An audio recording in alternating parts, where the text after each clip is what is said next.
Alors, nous allons apprendre dans cette leçon à nous servir de l'équerre de GeoGebra, c'est-à-dire de l'outil perpendiculaire. Alors, je cherche à tracer une droite perpendiculaire à ma droite AB, passant par un point C qui, lui, est extérieur à ma droite AB. Donc, pour ce faire, je vais utiliser mon équerre, c'est-à-dire utiliser l'outil perpendiculaire. Je clique sur mon point C et je clique sur ma droite AB pour indiquer que la droite que je trace est perpendiculaire à cette droite AB. Donc là, on va lui donner une autre couleur, voilà. Donc ma droite G est perpendiculaire à la droite F et je vais marquer le point d'intersection ici de mes deux droites et c'est mon point D.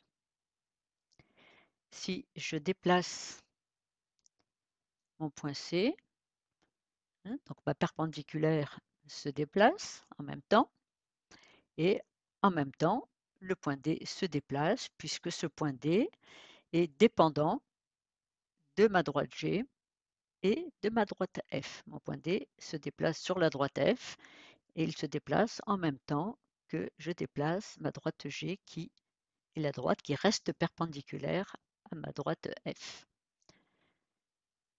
Alors, nous allons nous servir maintenant de l'outil angle pour marquer l'angle droit. Donc cet outil angle, je clique dessus et là c'est relativement simple puisque je vais me contenter de cliquer sur la droite G et sur ma droite F.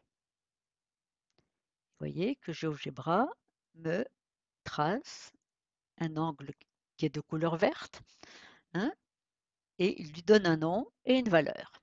Alors, on peut, comme tout objet graphique de GeoGebra, changer sa couleur éventuellement, changer même le trait, le trait marquant l'angle. Vous pouvez indiquer que vous ne voulez voir apparaître que les angles entre 0 et 180 degrés. Ça, je l'ai positionné dans mes préférences déjà.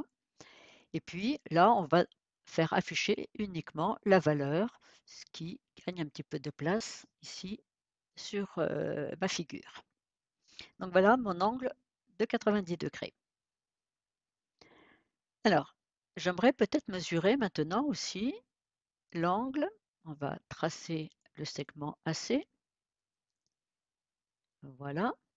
Et j'aimerais savoir quelle est la valeur de l'angle DAC. Je vais donc me servir toujours de mon outil angle. Je clique sur le point D, je clique sur le point A et je clique sur le point C. Donc là c'est pareil, je vais afficher juste la valeur et puis pour le coup je vais changer la couleur. Voilà, donc ici j'ai un angle de 40,13 degrés.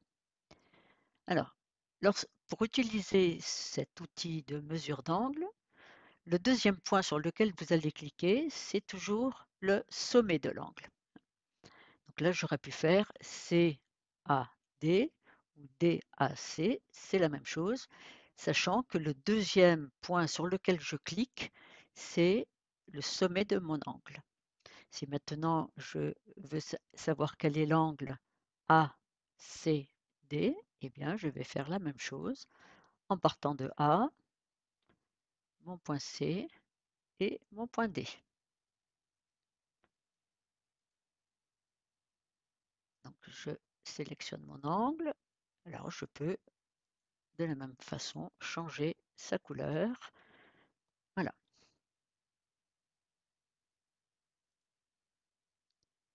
Donc là, vous voyez que l'utilisation de l'outil angle est relativement simple. Si vous voulez l'angle entre deux droites, eh bien, vous cliquez alternativement sur chacune des deux droites. Si c'est un angle formé par des points, délimité par des points, donc avec un sommet, eh bien, il faut simplement retenir que le deuxième point sur lequel vous devez cliquer, c'est le sommet de l'angle.